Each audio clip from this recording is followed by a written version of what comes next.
Assalamualaikum warahmatullahi wabarakatuh. Waalaikumsalam Waalaikumsalam warahmatullahi warahmatullahi wabarakatuh. wabarakatuh. Alhamdulillahirabbil alamin. Wassalatu wassalamu ala asrofil anbiya'i wal mursalin wa ala alihi wa sahbihi wa man da'a bida'watihi wa liyatazamma bi tariqatihi wa tarassama utahu wa ja'ala aqidatan islamiyatan asasan fiqati wa miqyasan li amali wa masdaran ilmi. Asyhadu an la ilaha illallah wa asyhadu anna Muhammadan abduhu wa rasuluhu la nabiyya ba'dah. Allah Ta'ala fi kitabil karim. A'udzubillahi minasyaitonir rajim. Innallaha la yughayyiru ma biqaumin hatta yughayyiru ma bi anfusihim. Alhamdulillah, segala puji hanya kepada Allah Subhanahu wa taala yang mana pada kesempatan yang berbahagia ini pada malam hari ini kita dapat berkumpul meskipun melalui Zoom untuk menghadiri kajian rutin yaitu Sirah Nabawiyah yang diisi oleh Ustaz Ja'far.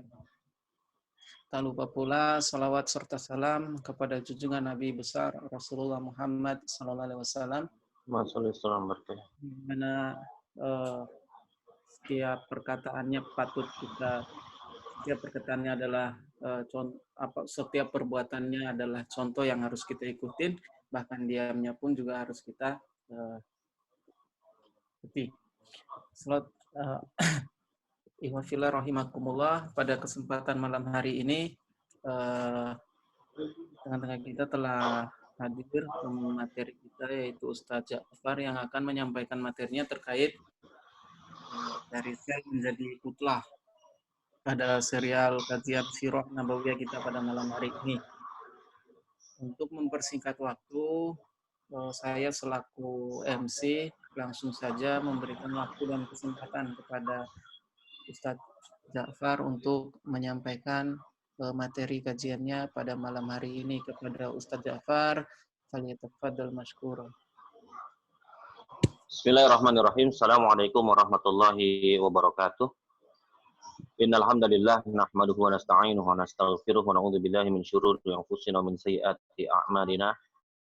May yahdihillahu fala mudilla lahu wa may yudlil fala hadiya lahu.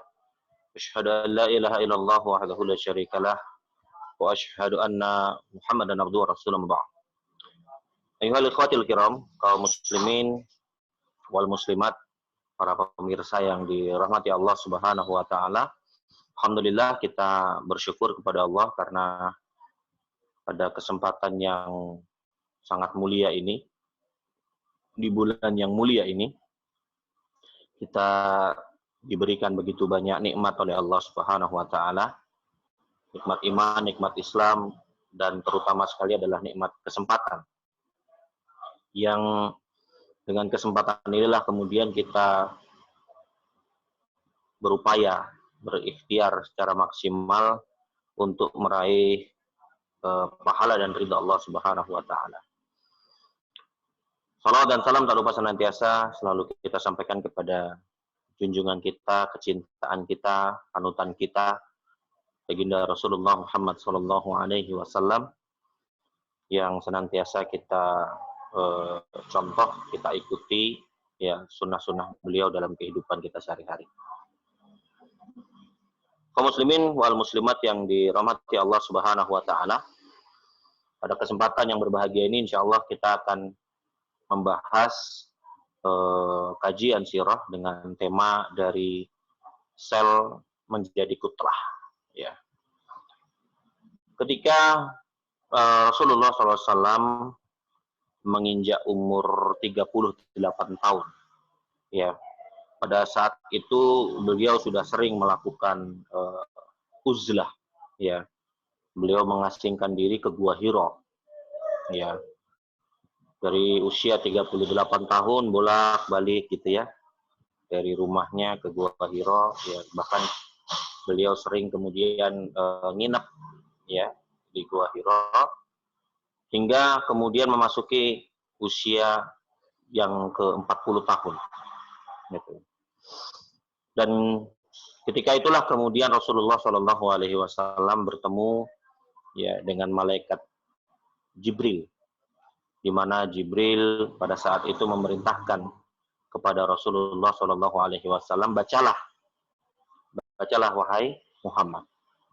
Kemudian Rasulullah SAW menjawab, saya nggak bisa membaca. Ya. Kemudian diperintahkan lagi oleh Jibril.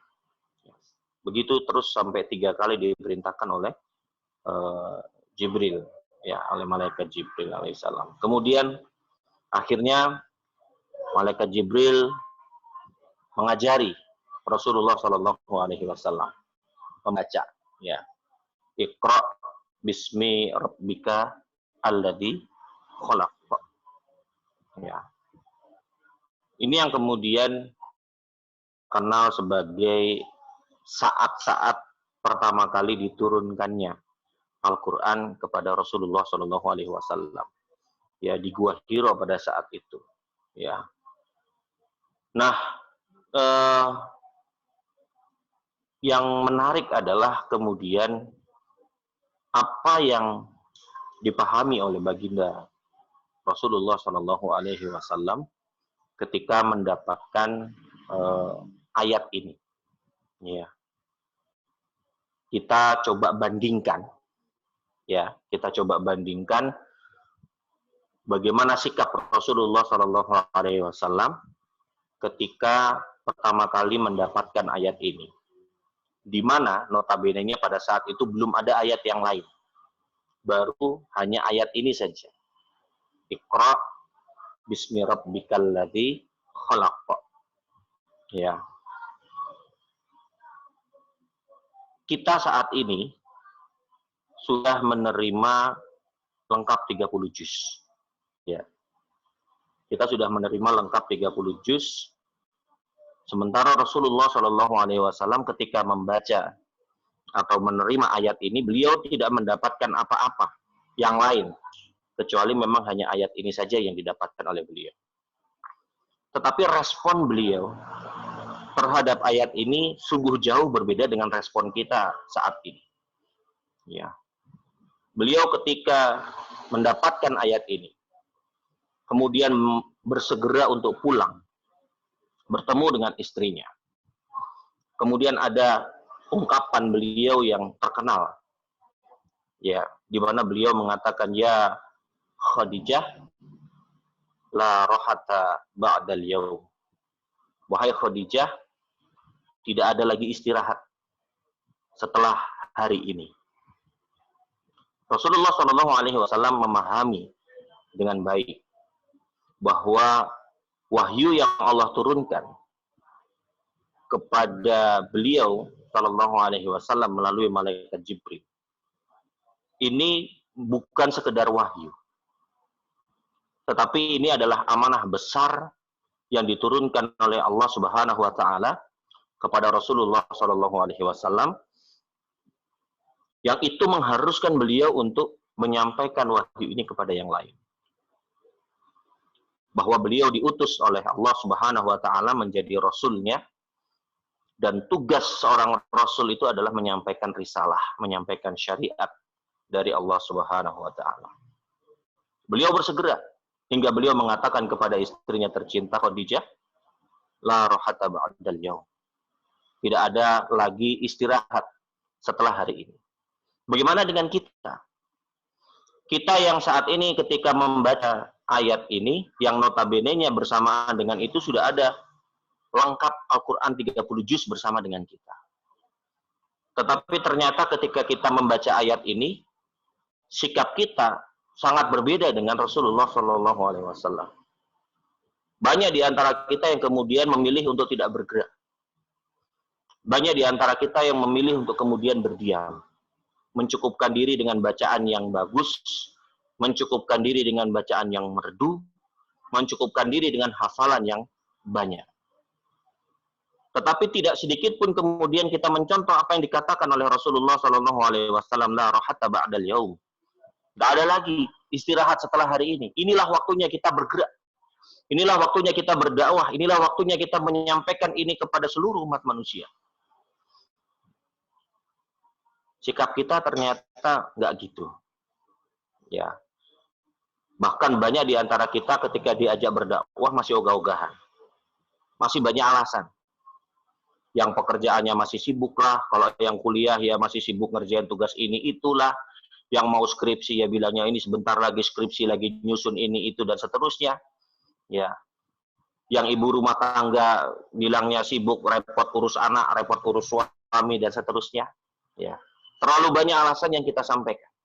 Tetapi kita mengklaim bahwa kita mencintai Rasulullah SAW dan kita mengklaim bahwa kita ini ittiba, mengikuti apa yang telah dicontohkan oleh Rasulullah SAW.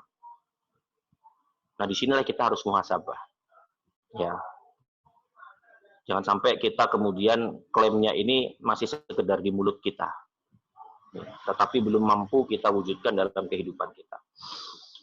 Nah, masyarakat muslimin, pemirsa yang dirahmati Allah Subhanahu Wa Taala, Rasulullah SAW memahami perkara ini sebagai sesuatu yang menjadi alasan utama, menjadi motivasi utama beliau untuk bergerak. Maka tidak heran ketika kemudian Rasulullah SAW segera berdakwah. Dan yang menjadi sasaran pertama Rasulullah SAW untuk berdakwah itu adalah keluarga beliau. Kenapa keluarga beliau? Karena itu yang paling mungkin. Ya, itu yang paling mungkin bagi Rasulullah SAW saat itu untuk bersegera menyampaikan dakwah. Jadi beliau nggak menunda-nunda. Aduh Ustadz, saya nggak ketemu nih yang kontakan, yang bisa dikontak teman ini, pada nggak ada alasan. Ternyata Rasulullah SAW memulai dari perkara yang paling mudah untuk beliau jangkau, yaitu keluarganya. Beliau bertemu dengan istrinya, beliau bertemu dengan sepupunya, beliau bertemu dengan sahabatnya. Orang-orang dekat yang ada di tengah, yang di sekeliling Rasulullah SAW adalah mereka yang pertama kali langsung beliau sampaikan Islam kepada mereka. Masyarakat muslimin rahimakumullah, ini cikal bakal sel pertama dakwah Islam, yaitu Rasulullah SAW memulainya dengan mendakwahkan itu ke keluarga, ke kerabatnya yang ada di dekat. Bagaimana dengan kita? Bagaimana kita memulai dakwah kita? Maka ketika kita mencontoh Rasulullah SAW, yang kita harus lakukan juga perkara yang sama. Kita bisa mulai segera saat itu juga dari orang-orang yang paling mungkin kita raih, yang paling mungkin kita jangkau. Kalau kita bisa menjangkau hanya keluarga kita, ya mulailah dari keluarga itu. Ketika kita bisa menjangkau langsung ke teman-teman kerja kita, tetangga kita, jalankan. Ingat, Rasulullah SAW memulai dari keluarganya karena pada saat itu itulah yang paling mungkin. Ya, andaikan saat itu memungkinkan untuk ke tetangga-tetangga kanan kiri depan belakang, pasti langsung Rasulullah lakukan. Tetapi jangan lupa bahwa tipikal orang Arab, ya, itu tipikal yang tidak seperti orang Indonesia. Mereka rata-rata orang-orang yang keras, rata-rata orang yang terbuka apa adanya. Sehingga Rasulullah SAW memilih untuk memulai dakwah ini dengan diam-diam. Untuk keselamatan dakwah, karena pada saat itu belum ada Islam. Baru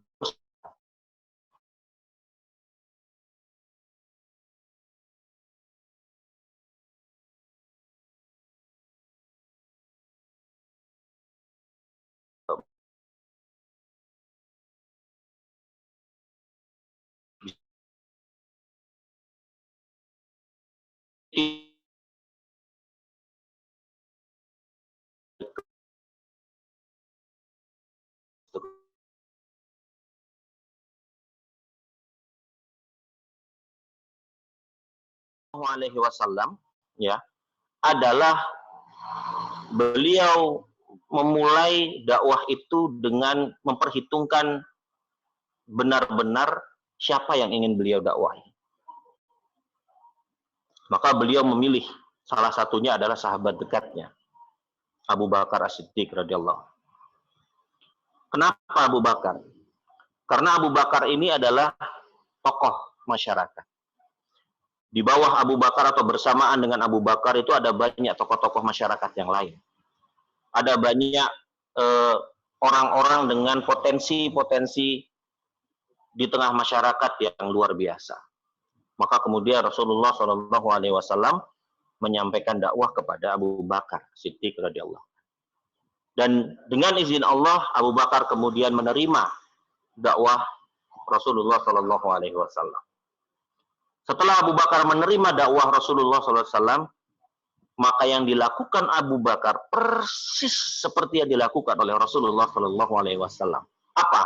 Yaitu tidak berdiam diri, tidak memilih untuk istirahat. Tetapi Abu Bakar kemudian bersegera menyampaikan itu kepada siapapun yang bisa dia raih, siapapun yang dia kenal, siapapun yang paling mungkin untuk dia dakwahi.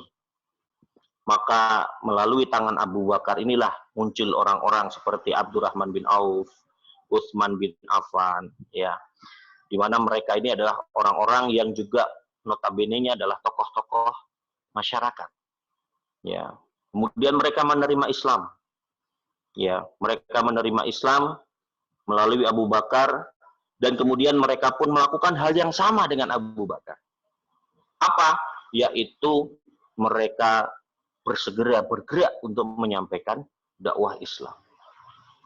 Ingat, jangan dilupa bahwa mereka saat itu tidak berbekal 30 juz Al-Quran. Mereka hanya berbekal 1-2 ayat yang disampaikan oleh baginda Rasulullah Muhammad SAW.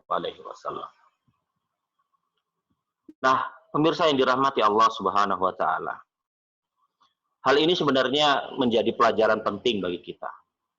Bahwa yang menjadi kunci seseorang untuk bergerak, yang menjadi kunci seseorang untuk berdakwah, yang menjadi kunci seseorang untuk menyampaikan Islam, itu bukanlah banyaknya hafalan yang dia miliki, atau tidak bergantung dengan bagaimana latar belakang pendidikan yang dia miliki.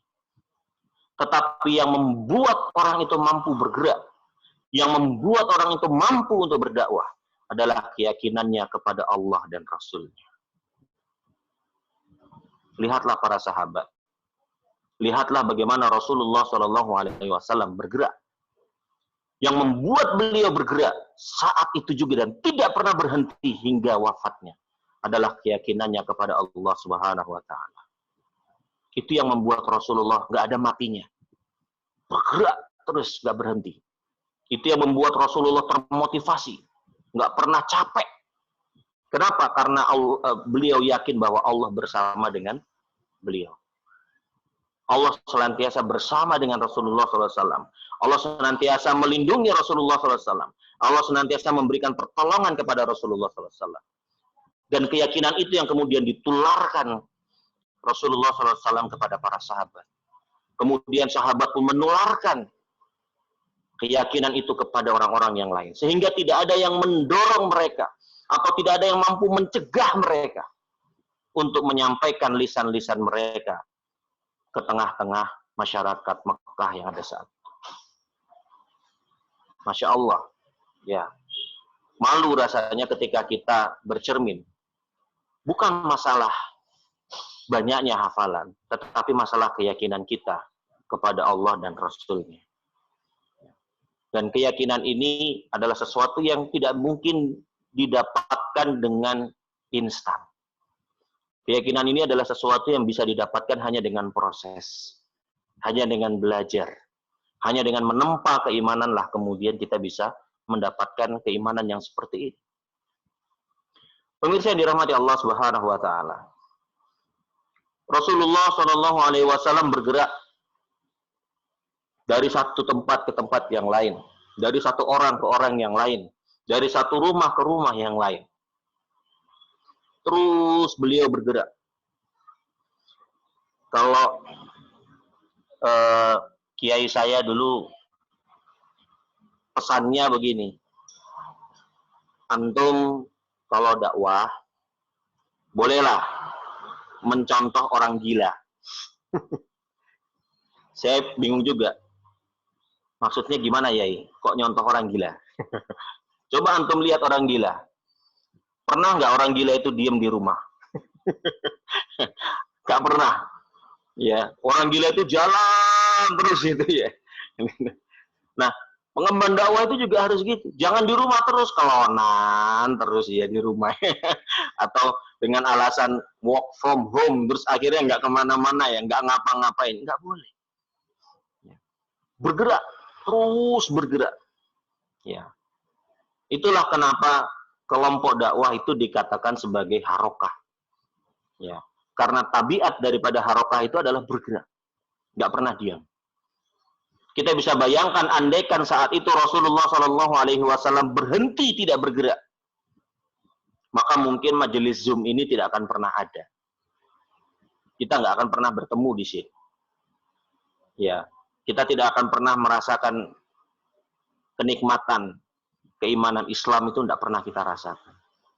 Andaikan Rasulullah diam atau Rasul mencukupkan hanya menyampaikan para sahabat, atau kemudian Rasul dan para sahabat hanya mencukupkan untuk di Jazirah Arab saja, maka niscaya kita tidak akan pernah bisa ketemu saat itu. Kita tidak akan pernah bisa merasakan indahnya persaudaraan karena akidah. Maka inilah yang seharusnya kita fahami. Kalau Rasulullah dan para sahabat tidak pernah berhenti, tidak pernah membatasi, maka jangan pernah kita membatasi aktivitas kita. Jangan pernah kita membatasi gerak kita. Malu rasanya mengklaim diri kita bahwa kita adalah orang yang mencintai Allah, mencintai Rasulullah, mencintai para sahabat. Tetapi amal-amal mereka tidak pernah kita coba untuk kita tiru. Sejarah sudah mencatat bahwa Rasulullah SAW ketika wafatnya telah menyebarkan Islam itu hingga ke seluruh Jazirah Arab. Rasulullah dari beliau sendiri, kemudian beliau mengumpulkan para sahabat, kemudian para sahabat ini mengumpulkan orang-orang yang lain lagi, ya. Kemudian mereka bersama-sama mengkaji Islam. Ya, disitulah kemudian kekuatan Islam itu semakin mengakar. Inilah yang perlu kita pahami juga, bahwa di tengah giroh Islam yang begitu besar untuk bergerak, jangan lupa bahwa kita sebagai seorang pengemban dakwah tidak boleh menyampaikan sesuatu tanpa ilmu. Tidak boleh menyampaikan sesuatu berdasarkan hawa nafsu kita. Kata Allah Subhanahu wa taala, "Fahkum bainahum bima anzalallah wa la tattabi' ahwa'ahum amma ja'aka minal haqq." Kita dituntut oleh Allah untuk berhukum dengan hukum yang diturunkan oleh Allah Subhanahu wa taala. Dan kita dilarang oleh Allah Subhanahu wa taala untuk memperturutkan hawa nafsu kita. Karena begitu kita memperturutkan hawa nafsu kita, maka pada saat yang bersamaan kita meninggalkan hukum yang hak, yang itu bersumber dari Allah Subhanahu wa taala. Begitulah tabiat seorang pengemban dakwah. Kita menyampaikan, kita belajar, menyampaikan lagi, belajar lagi. Ya. Kenapa? Karena itu juga dicontohkan oleh Rasulullah. Beliau mengumpulkan para sahabat, kemudian membina mereka di Darul Arqam, di rumahnya sahabat yang namanya Al-Arqam. Ya. Kemudian di dalam rumah itu Rasulullah menyampaikan segala hal. Rasul menyampaikan tentang fikih. Rasul juga mengajarkan mereka membaca Al-Quran yang benar. Rasul menyampaikan tentang fikih. Rasul menyampaikan tentang tafsir. Rasul menguatkan nafsiyah mereka.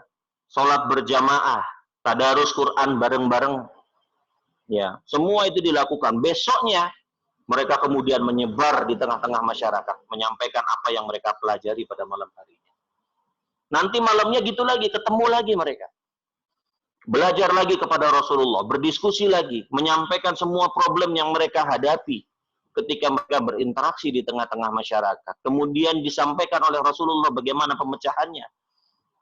Disupervisi oleh Rasul SAW. Terus seperti itu. Sehingga kemudian terciptalah pribadi-pribadi agung. Seperti Umar bin Khattab, Abu Bakar As-Siddiq, Utsman bin Affan, Ali bin Abi Thalib, Bilal bin Rabah. Ya. Dan banyak sekali para sahabat dengan akhlak yang luar biasa. Dengan semangat perjuangan yang luar biasa. Ya. Semua ini diperoleh dengan belajar. Makanya aneh ketika kita saat ini ya mengaku bahwa kita mencintai Allah, mencintai Rasul, mengaku sebagai pengemban dakwah, tapi kita nggak mau belajar Islam. Disuruh belajar Islam nggak mau. Ayo kita belajar Islam, alasannya banyak. Capek Ustadz, hujan deras, perut sakit, pusing. Alasannya macam-macam. Ya. Padahal para sahabat pada saat itu mereka menyampaikan Islam di bawah kilatan pedang.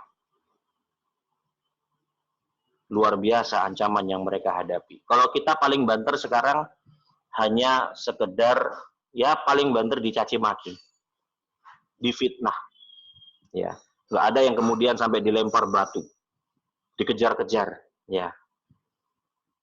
Artinya ujian yang kita hadapi saat ini sebenarnya masih jauh lebih ringan daripada ujian yang dihadapi oleh Rasulullah SAW dan para sahabat.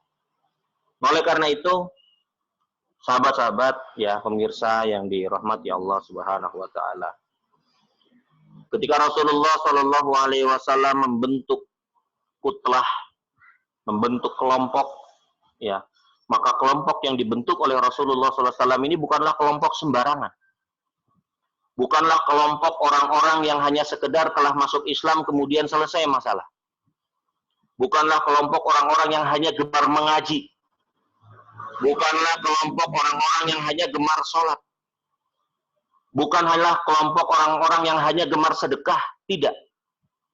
Tetapi yang dikumpulkan oleh Rasulullah SAW itu adalah kelompok orang-orang yang siap untuk berjuang menegakkan kemuliaan Allah dan Rasulnya. Ngaji dan lain sebagainya itu aktivitas individu yang sudah seharusnya dimiliki oleh kita. Dan yang harus kita tanamkan juga adalah bagaimana kita memiliki daya juang sebagaimana para sahabat. Dan itu bukan sesuatu yang mustahil. Kenapa? Karena para sahabatlah contohnya, hasil produknya. Kalau Rasulullah Shallallahu Alaihi Wasallam oke lah, beliau sudah maksum, beliau pura nabi, dijamin oleh Allah Subhanahu Wa Taala. Tapi para sahabat, para tabiin, para tabiut tabiin, mereka orang-orang biasa. Tetapi mereka menjadi luar biasa karena mereka ditempa dengan pemahaman Islam yang benar, pemahaman Islam yang sahih.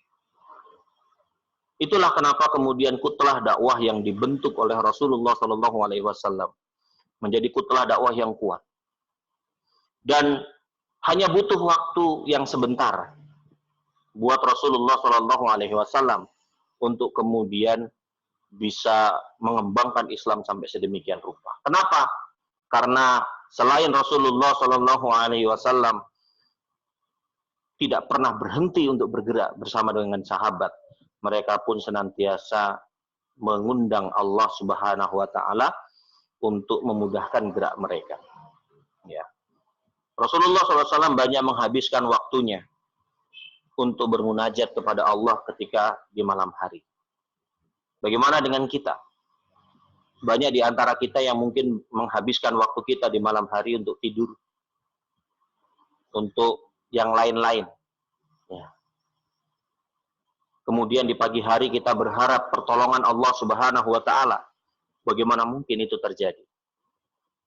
Yang dilakukan oleh Rasulullah SAW tidak demikian. Beliau bersama dengan para sahabat menghabiskan malamnya untuk bermunajat kepada Allah Subhanahu Wa Taala, memohon pertolongan. Kenapa? Karena besok pagi mereka mau dakwah. Besok pagi mereka mau ketemu dengan orang. Besok pagi mereka mau menyampaikan Islam kepada orang. Dan mereka sadar bahwa yang memegang hati orang itu adalah Allah Subhanahu Wa Taala. Maka ketika Allah sudah memegang hati mereka, kemudian Allah balik hati mereka, maka itu sesuatu yang mudah bagi Allah. Dan itu adalah pertolongan Allah Subhanahu Wa Taala. Kita bagaimana? Apa rencana kita besok? Adakah kita besok punya rencana untuk bertemu dengan orang? Adakah besok kita punya rencana untuk mendakwahkan Islam kepada mereka? Ataukah jangan-jangan kita tidak punya rencana apa-apa? Inilah yang membedakan kita dengan para sahabat. Kita membedakan kita dengan Rasulullah SAW. Nah, oleh karena itu, sahabat-sahabat, pemirsa yang dirahmati Allah Subhanahu wa Ta'ala, bulan Ramadan ini adalah bulan yang sangat tepat bagi kita untuk kemudian bermuhasabah, introspeksi.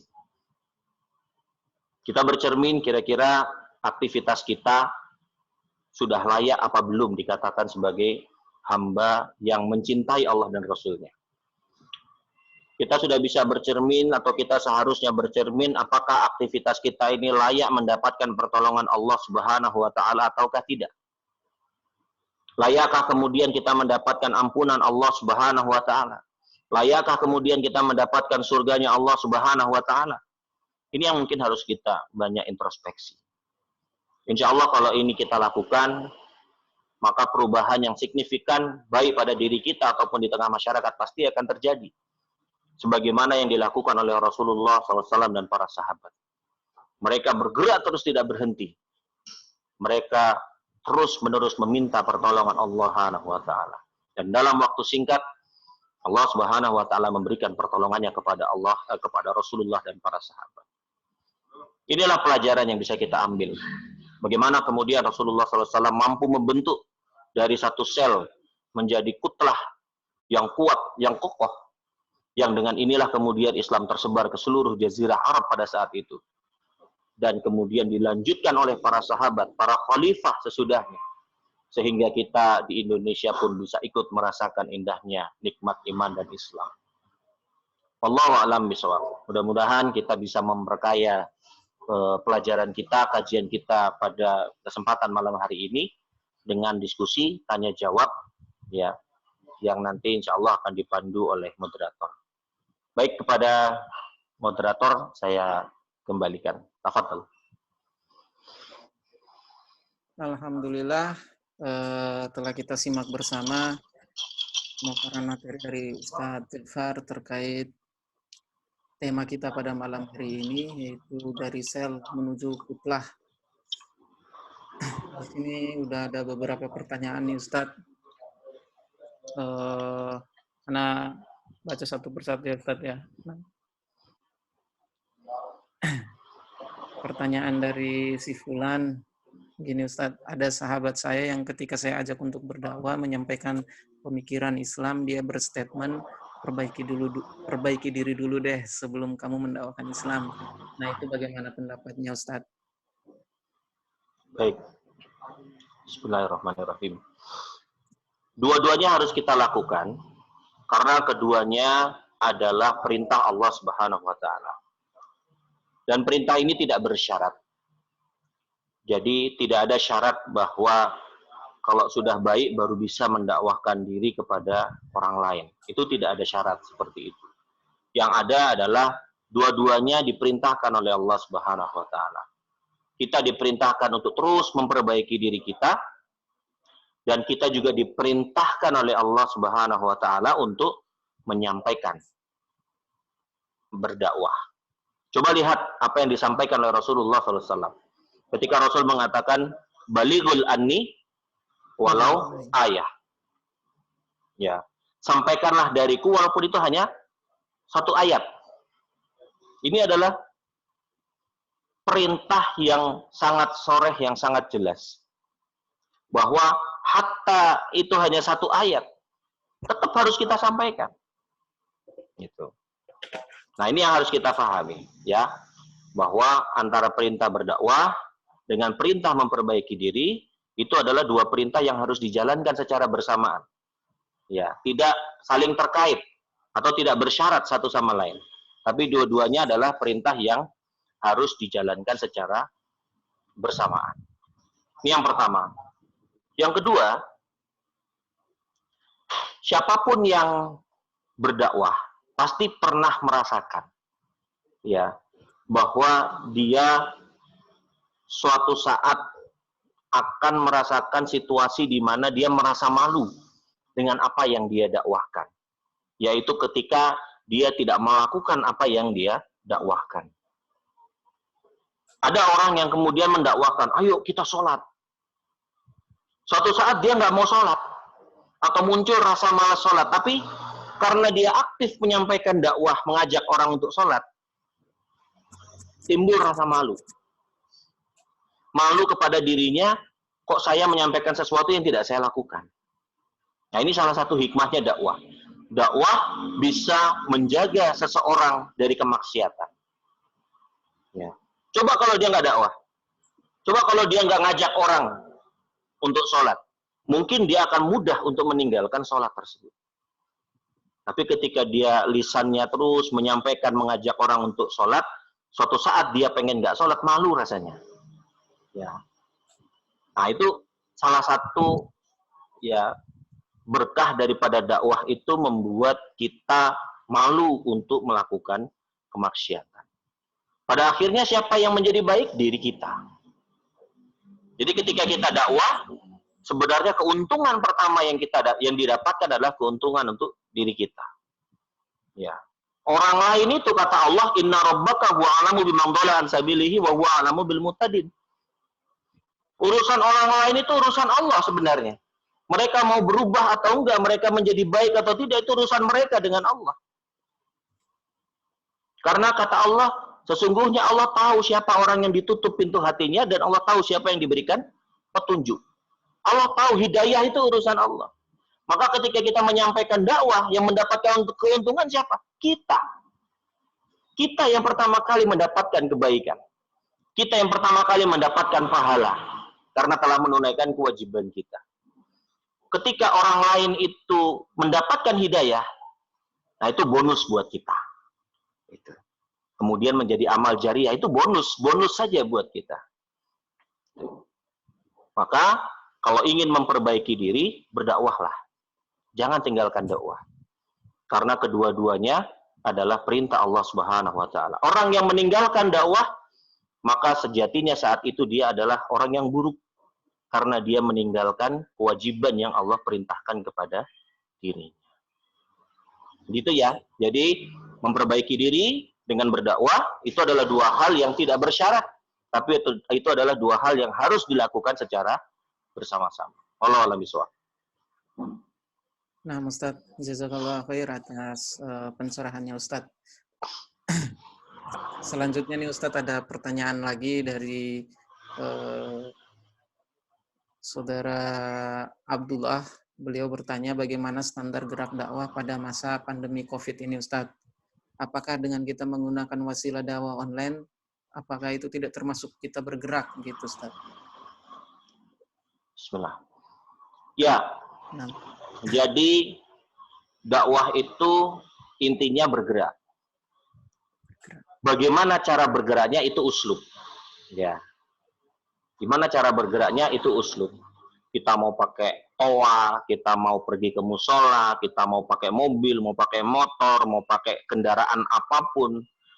Ya, termasuk ketika kita menggunakan aplikasi online dan seterusnya, itu adalah perkara uslub. Ya. Intinya adalah mereka yang berniat untuk bergerak menyampaikan dakwah, insya Allah Allah akan kasih mudah.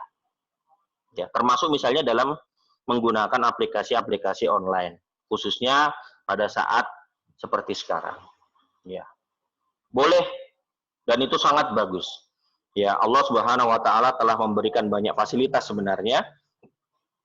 Tinggal bagaimana kemudian kita memanfaatkan setiap fasilitas itu untuk aktivitas dakwah kita. Ya, nggak ada masalah, boleh. Ya. Baik Ustadz, jelas Ustadz. Kemudian ada pertanyaan lagi nih Ustadz dari Saudara Eridani. Beliau bertanya, Bismillah mau tanya bagaimana memilih harokah dakwah di Indonesia Ustadz? Memilih, kan di Indonesia ini banyak harokah dakwah, nah itu bagaimana kita biar bisa memilih gitu Ustadz? Biar bisa. Ya. Gitu Ustadz, pertanyaan dari Mas Eridani. Baik. Pertama yang harus kita pahami bahwa kewajiban kita itu adalah wihdatul ummah, menyatukan umat, bukan wihdatul harokah, menyatukan harokah. Ya, Sehingga harokah apapun itu selama, ya ini ada catatannya, selama harokah itu harokah yang pertama, ya dia berlandaskan kepada Al-Quran dan Sunnah, ya maka itu adalah harokah yang baik. Ya, selama harokah itu menyampaikan Islam, mengajak untuk menjalankan perintah dan larangan Allah Subhanahu wa taala secara kafah, maka itu harokah yang baik. Selama harokah itu senantiasa melaksanakan amar ma'ruf nahi mungkar, maka itu juga harokah yang baik. Ya.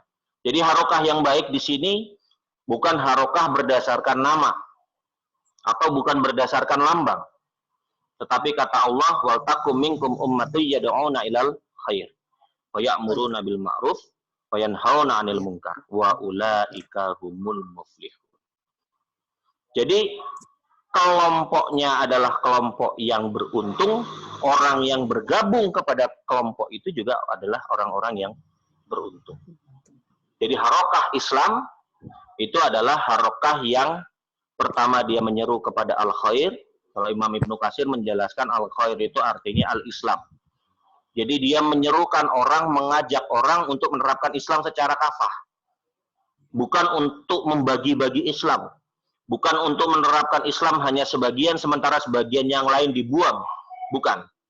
Tetapi harokah Islam itu adalah yang pertama dia menyerukan orang untuk menerapkan Islam secara kafah, secara keseluruhan. Yang kedua, dia melakukan aktivitas amar ma'ruf nahi mungkar. Ya.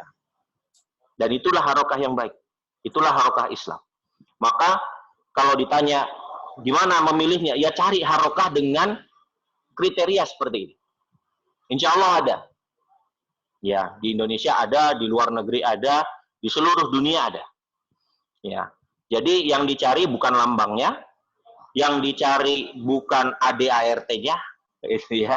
Tapi yang dicari harokah ini apa yang dilakukan, apa yang diamalkan, apa yang diserukan. Ya. Kalau dia memenuhi kriteria tadi, ya dalam Quran surat Al-Imran ayat 104 tadi, maka itu adalah harokah yang layak untuk kita atau antum bergabung berada di dalam. Silakan. Kalau enggak itu jangan. Meskipun kemudian dia lambangnya lambang yang Islami, ya. Atau ADRT-nya kesannya Islami atau orang-orang yang di dalamnya mungkin menggunakan pakaian-pakaian yang Islami, tetapi kalau aktivitasnya tidak sesuai dengan apa yang diperintahkan oleh Allah dalam Quran surat Al-Imran ayat 104 tadi, maka itu tidak layak disebut sebagai harokah Islam atau tidak layak untuk kemudian kita bergabung di dalamnya. Wallahu a'lam bishawab. Jazakallah khair Ustaz atas jawabannya. Insya Allah sudah tercerahkan ya Mas Eri dan ya. Ini selanjutnya ada pertanyaan lagi nih Ustaz. Kira-kira sampai jam berapa nih Ustaz waktu ininya untuk sesi tanya jawabnya? Sampai jam 2 kayaknya. Oh sampai. Jadinya lanjut Ustaz karena istirahat tidur. Sampai lanjut nanti salat tahajud. Nah Ustaz, selanjutnya ini ada pertanyaan dari Saudara Ahmad Sudrajat. Beliau bertanya begini Ustaz, Bismillah, apa yang dilakukan oleh Nabi SAW kepada para sahabat sehingga mereka memiliki semangat dakwah sebagaimana Nabi SAW? Baik. Ketika Rasulullah SAW mengadakan halqah, ya, mengadakan halqah, mengadakan kelompok-kelompok pengajian di Darul Arqam, ya, maka ada dua hal yang beliau tularkan pada saat itu. Ya, beliau tidak hanya sekedar mentransfer ilmu, tetapi Rasulullah SAW juga mentransfer gerak. Sehingga yang dilakukan oleh Rasulullah kepada para sahabat itu bukan taklim, tetapi yang dilakukan oleh Rasulullah kepada para sahabat itu adalah tafkif. Rasul bukan mengajarkan mereka ilmu, tetapi Rasul sedang membina mereka dengan ilmu. Beda, ya. Kalau hanya sekedar mengajarkan tentang ilmu, maka kita tidak punya kewajiban untuk mengetahui apakah ilmu itu diterapkan ataukah tidak. Tetapi ketika kita membina dengan ilmu, maka kita bukan hanya sekedar mengajarkan ilmu, tetapi kita pun punya tanggung jawab untuk mengetahui apakah ilmu itu diterapkan atau tidak. Nah, itulah yang dilakukan oleh Rasulullah SAW di tengah-tengah para sahabat. Beliau tidak hanya sekedar taklim, tetapi beliau juga melakukan taskif. Beliau tidak hanya sekedar menyampaikan ilmu, tapi beliau juga membina para sahabat. Dicek satu-satu itu, para sahabat. Jadi, ketika beliau menyampaikan ilmu, taruhlah misalnya sedang membahas tafsir misalnya ya, maka yang dilakukan oleh Rasulullah SAW itu bukan hanya sekedar mengajarkan bagaimana ilmu tafsirnya, tetapi yang diajarkan oleh Rasulullah SAW itu adalah sampai dalam tataran bagaimana ayat itu diimplementasikan dalam kehidupan. Sudah? Belum. Kemudian Rasulullah SAW ngecek sahabat ini mengimplementasikan ayat itu ataukah tidak.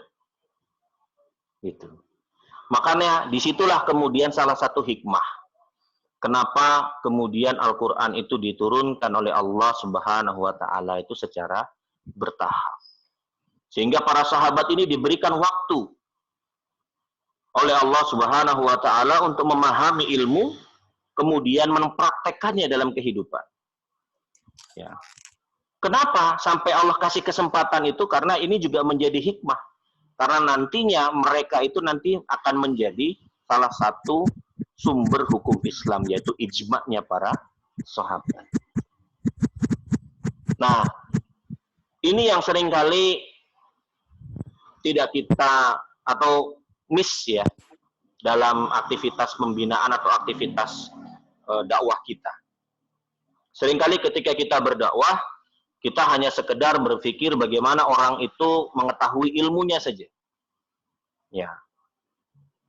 Jarang kemudian sebuah harokah Islam sampai dalam tahap membina, taskif. Ya. Nah, inilah yang kemudian membedakan. Ya. Inilah yang kemudian juga menyebabkan para sahabat itu berproses. Ya, dari pribadi-pribadi yang jahiliyah. Ya. Kalau kita lihat sekarang ini kan sebenarnya kita ini punya bibit mungkin yang lebih bagus daripada para sahabat. Banyak di antara kita yang lahir itu dari keluarga pesantren. Bapaknya kiai, ibunya nyai, kemudian anaknya jadi gus, punya pesantren dan seterusnya dan seterusnya. Bibitnya udah bagus. Ya. Tetapi tidak sedikit yang kemudian tidak berbuah dengan baik. Para sahabat, mereka rata-rata adalah orang jahiliyah. Ya, orang-orang yang ya seperti itulah kondisi Arab pada saat itu. Sahabat Umar bin Khattab seperti apa ketika masa jahiliyah.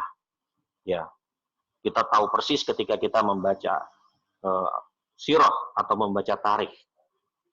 Tetapi kita lihat bagaimana kemudian Rasulullah SAW dengan taskifnya berhasil mengubah sosok Umar bin Khattab sampai menjadi sosok yang dikatakan oleh Rasulullah SAW, andaikan ada nabi sesudahku maka itu adalah Umar. Sampai Rasulullah SAW mengatakan demikian. Sampai kemudian beliau digelari sebagai Al-Faruq. Padahal dulunya seperti apa. Nah, inilah keberhasilan taskif yang dilakukan oleh Rasulullah SAW. Oleh karena itu kalau kita ingin berhasil membina umat saat ini, maka jangan hanya mencukupkan mentaklimkan umat. Ya, tuntutannya bukan hanya sekedar tahu, tetapi tuntutannya adalah bagaimana kemudian mereka beramal dengan apa yang mereka ketahui. Itu yang menjadi kunci kenapa kemudian Rasulullah SAW berhasil membina para sahabat. Wallahu a'lam bishawab. Baik, jazakallah khair Ustaz atas jawaban yang telah disampaikan. Ini pertanyaan terakhir kayaknya nih Ustaz. Nggih. Jadi gini pertanyaannya gini Ustadz, sekarang lagi rame-ramenya harokah atau kelompok dakwah yang mengatakan bid'ah pada harokah atau kelompok dakwah yang lainnya. Apakah itu dialami di tengah-tengah para sahabat Nabi Ustadz? Bagaimana? Diulang? Jadi pertanyaannya begini Ustadz, sekarang lagi rame harokah yang mengatakan bid'ah kepada harokah lain. Oke. Apakah itu dialami di tengah-tengah para sahabat Nabi Ustadz? Baik.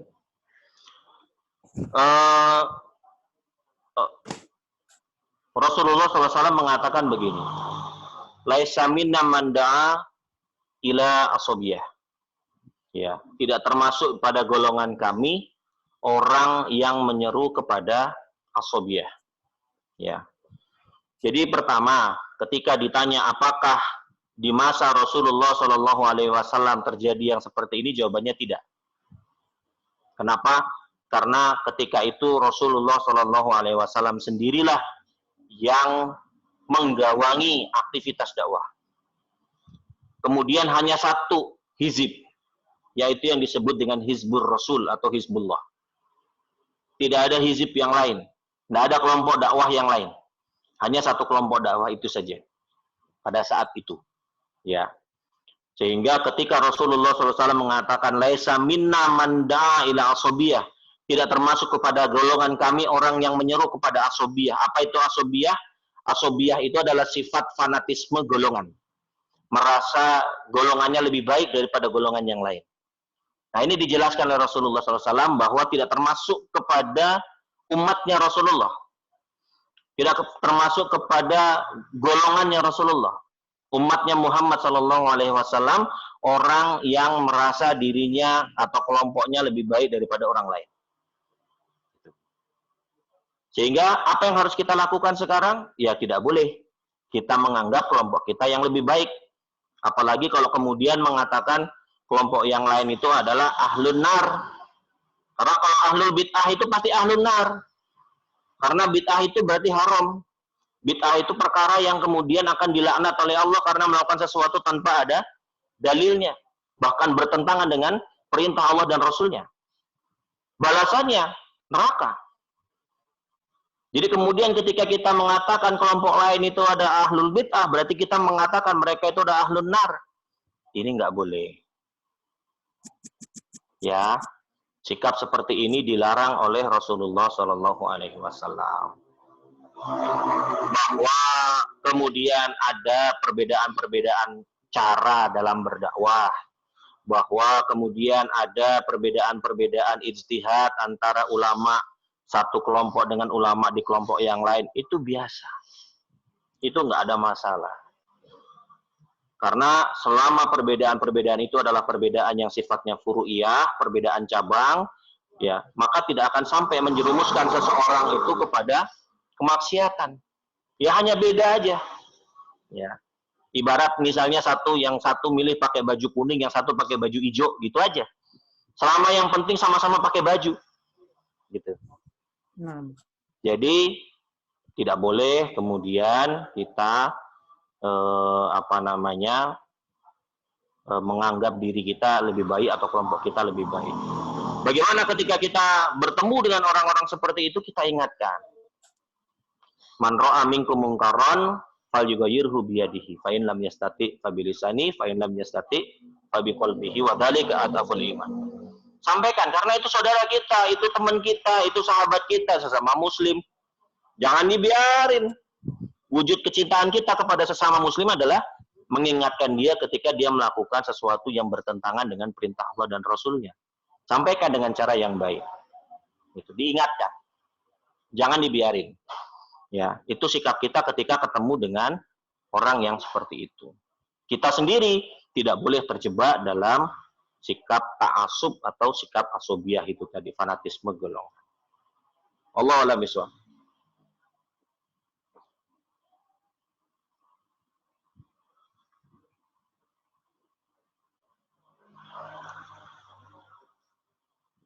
Halo? Nah, Ustaz, sudah kedengaran suara Ustaz. Ini kayaknya ada satu pertanyaan ini via chat ini. Oh, satu pertanyaan lagi Ustaz ya. Ya, bagaimana pandangan Ustadz?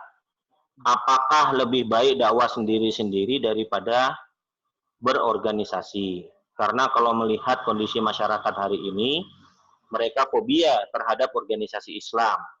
Mereka lebih memilih ustadz-ustadz yang tidak berorganisasi, seperti UAS dan lain-lain. Baik, yang harus kita pahami pertama, bahwa yang namanya dakwah itu harus dilakukan secara berjamaah. Ya, karena tobiinya atau alaminya dakwah itu memang harus berjamaah. Ya. Dan aktivitas jamaah dalam berdakwah itu bukan sesuatu yang mengada-ngada atau pilihan, tidak. Coba lihat tadi yang saya sampaikan. Ketika Rasulullah Shallallahu Alaihi Wasallam menyampaikan kepada para sahabat, kemudian para sahabat menyampaikan kepada sahabat-sahabatnya yang lain atau kerabat-kerabatnya yang lain. Kemudian mereka dikumpulkan oleh Rasulullah SAW menjadi satu kumpulan. Apakah itu bukan jamaah? Itulah jamaah. Itu. Jadi yang namanya aktivitas dalam berjamaah itu atau dakwah secara berjamaah itu adalah sesuatu yang memang harus dilakukan oleh kita. Di samping memang apa yang disampaikan oleh Allah Subhanahu wa taala dalam Quran surat Al-Imran ayat 104 tadi memang berkaitan dengan dakwah itu dilakukan secara berjamaah. Gitu ya. Itu yang pertama. Yang kedua, sikap fobi yang ada di tengah-tengah masyarakat ini disebabkan karena mereka teracuni oleh stigma-stigma ataupun opini-opini negatif tentang Islam. Ya, ketakutan masyarakat ini tidak boleh dijadikan sebagai sumber hukum. Justru ketakutan inilah yang harus kita jelaskan di tengah-tengah mereka. Ya, bahwa yang menjadi sumber kerusakan saat ini itu bukan Islam. Yang membuat masyarakat ini terpuruk itu bukan Islam. Yang membuat generasi kita hancur lebur gak karu-karuan itu bukan Islam. Tetapi itu semua terjadi justru ketika mereka meninggalkan Islam. Generasi kita menjadi rusak, anak-anak muda seks bebas, narkoba, tawuran, begal, kriminalitas macam-macam. Itu bukan karena mereka memakai Islam, tapi justru karena mereka meninggalkan Islam. Ekonomi kita carut-marut, nggak karu-karuan, korupsi sana-sini, riba sana-sini. Itu juga bukan karena Islam, tapi justru ketika itu mereka meninggalkan Islam. Nah, ini yang harus kita jelaskan ke tengah-tengah masyarakat. Sehingga ketika kita meneruskan sikap fobi kita kepada Islam, maka berarti kita semakin jauh dari Islam. Ketika kita semakin jauh dari Islam, berarti kita akan semakin rusak. Dijelaskan ke tengah-tengah masyarakat. Insya Allah kalau dijelaskan dengan baik, masyarakat pasti bisa memahami. Kemudian perkara ada ustadz-ustadz kita ya yang kemudian menyampaikan dakwah dan seterusnya, ini bagus. Mereka adalah pendakwah. Mereka menyampaikan Islam sebagaimana kita. Ya. Maka kemudian kita mempelajari Islam dari mereka, silakan, nggak ada masalah. Ya. Tetapi ketika kita bergerak, tetap pergerakan kita harus dilakukan secara berjamaah. Kalau nggak repot, contohnya misalnya ketika Zoom kali inilah. Ini kalau nggak disiapin secara berjamaah kan nggak bakalan bisa kan?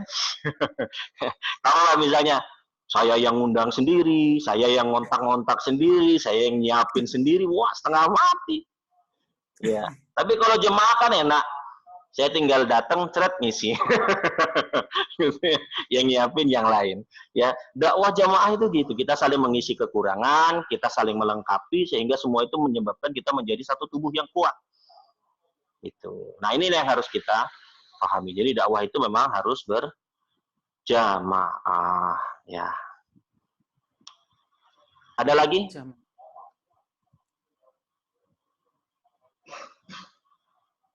Ini tampaknya udah nggak ada lagi Ustaz pertanyaan-pertanyaan dari hadirin yang di Zoom ini Ustaz. Ya. Baik Ustaz, selanjutnya ini sudah di penghujung acara kita Ustaz. yaitu closing statement nih Ustadz dari jenengan sendiri terkait kajian Sirah Nabawi kita pada malam hari ini terkait dari sel menuju ke kutlah. Monggo Ustadz beri beberapa kesimpulan dari kajian kita pada malam hari ini Ustadz. Closing statement-nya, jangan kebanyakan mikir, ayo dakwah. Kita udah terlalu banyak mikir, terlalu banyak belajar, ya terlalu banyak diem. Ya, yang kita harus lakukan sekarang adalah segera bergerak. Insya Allah ketika kita bergerak, belajar, bergerak, terus kita lakukan.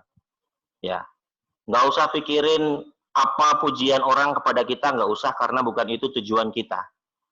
Tujuan kita adalah memperbaiki diri kita, memperbaiki masyarakat. Terus lakukan. Jangan pernah berhenti.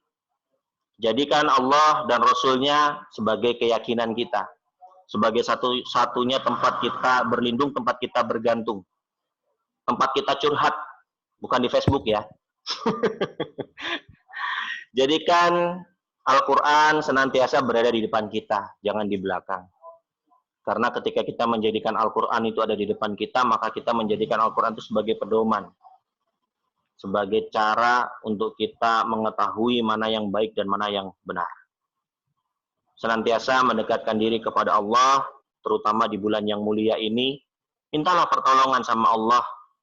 Karena ketika kita berdakwah, yang kita hadapi itu manusia, bukan mesin. Yang kita hadapi adalah orang sosok yang punya rasa, punya ego, punya perasaan. Maka mintalah kepada Allah Subhanahu wa Ta'ala agar perasaan-perasaan itu dilembutkan oleh Allah. Sehingga Allah mudahkan mereka untuk bisa menerima hidayah. Allah mudahkan mereka untuk bisa memahami apa yang kita sampaikan. Minta juga kepada Allah agar lisan-lisan kita dimudahkan untuk menyampaikan kebenaran. Tidak perlu ketika melihat kemungkaran. Tidak takut dengan ancaman orang. Karena insya Allah, hanya dengan seperti itulah hidup ini terasa lebih hidup.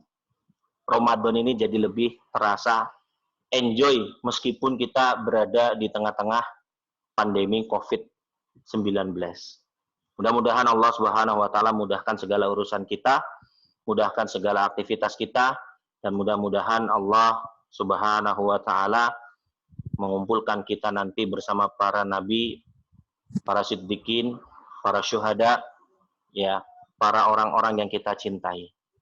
Amin ya rabbal alamin. Mungkin ini yang bisa saya sampaikan. Mohon maaf jika ada kekurangan.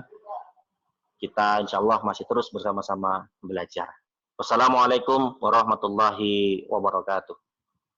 Waalaikumsalam warahmatullahi wabarakatuh Ustadz. Jazakallah khair atas pencerahannya malam hari ini Ustadz.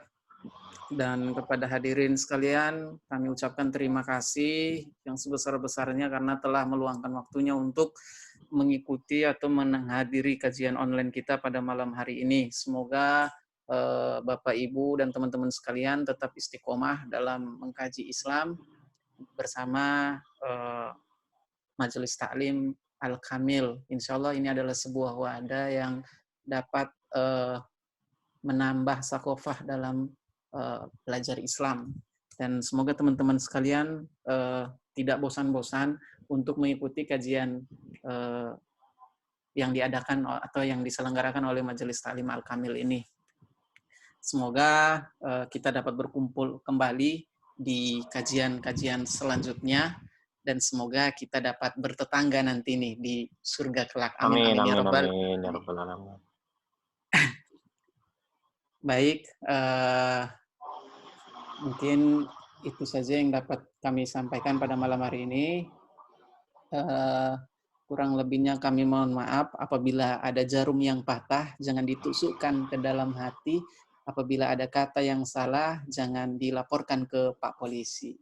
Kita tutup kajian kita pada malam hari ini dengan membaca istighfar 3 kali dan doa kafaratul majelis. Astaghfirullahalazim. Astagfirullahaladzim. Subhanakallahumma wa bihamdika asyhadu an la ilaha illa anta astaghfiruka wa atubu ilaik.